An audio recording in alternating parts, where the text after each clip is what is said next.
This topic was added to the course in 2020 as we are all being called to navigate rapid change around the world. Yet, knowing how to lead groups through disruptions back to stability, we hope will support you, even when we are not facing a global pandemic. The 4 short videos within this topic provide you tips and techniques for working with teams who are facing external change and the conflict that can cause. Our job as leaders in these times is to serve as a guide and to help our team members to unlock the opportunities hidden within disruption and not to get stuck in fear. We are going to draw on systems theory and systems thinking here. Applying the study of systems to leadership development has been an amazing breakthrough and can be found in the research of Peter Senge, Margaret Wheatley, Ronald Heifetz, and Sharon Parks, among others. I have found systems theory foundational in my research around conflict transformation as well. In systems theory, we consider how living systems, humans are systems, and so are groups of humans, how they all deal with change and evolve, or don't. Learning about how systems work, becoming a systems thinker, can also help you to better approach group problem solving. Yet in these videos, we're going to focus just on how to help groups to adjust to external change. We live on a planet that is a complex system that is made up of interconnected systems within systems within systems. A system is a complex grouping of things. You are a complex living system. Within you, you will find a digestive system, a respiratory system, a nervous system, and even a belief system. All of these systems are interconnected and are made up of smaller systems, and so on. Going outward, a team is an interconnected grouping of humans. It's a system. And these interconnected people are also parts of other teams and families as well. Interconnected teams make up companies and towns and countries and continents and so on.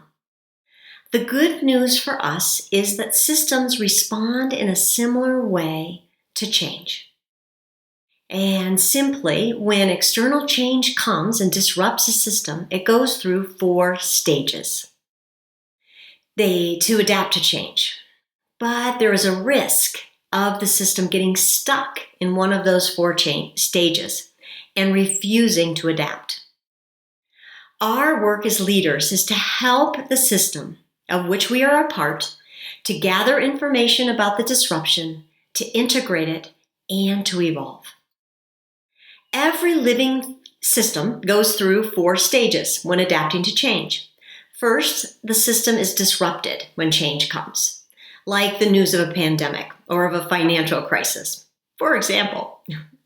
As the system then works to incorporate this information, and depending on the required change within the system, it will move through some degree of chaos. That's the second phase.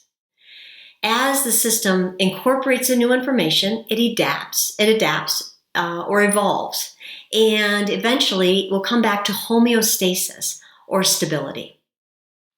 You can think of these 4 stages as an adventure. Change begins as you start out. Then there's a messy middle. And then we adapt and return home. And like with any good adventure, when we return home, we are different than when we began. Systems can get stuck and refuse to change. We have all seen organizations that do not adapt and they fail, or people who get stuck in the past and may destroy relationships as a result.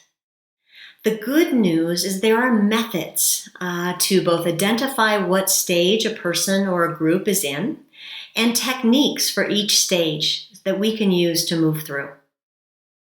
In the following videos, I will describe how to identify a stage and give you some strategies to move through and to help another when they might have gotten stuck.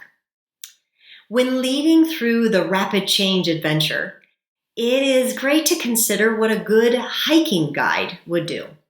I live in the mountains, and I know when I'm guiding others on a backcountry trip, I try to make people feel safer when I identify our location. And if we can share where we are and understand where we're going. I also try to keep an eye on those with whom I'm hiking and see how they're faring.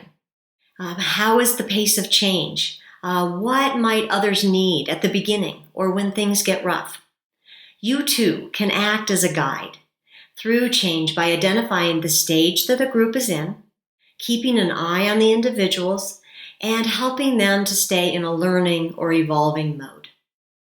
There are practical actions that you can take as a guide through change, and I'm hoping that this will help. This will all make much more sense as we dive into the 4 stages. To close this video, however, I leave you with this quote from the wonderful Indian poet Tagore. "Let me not pray to be sheltered from dangers, but to be fearless in facing them. Let me not beg for the stilling of my pain, but for the heart to conquer it." Change can be very unnerving, as what we have taken for granted is threatened or is destroyed. I hope that learning to guide through change works and strengthens your heart and courage to make the world better.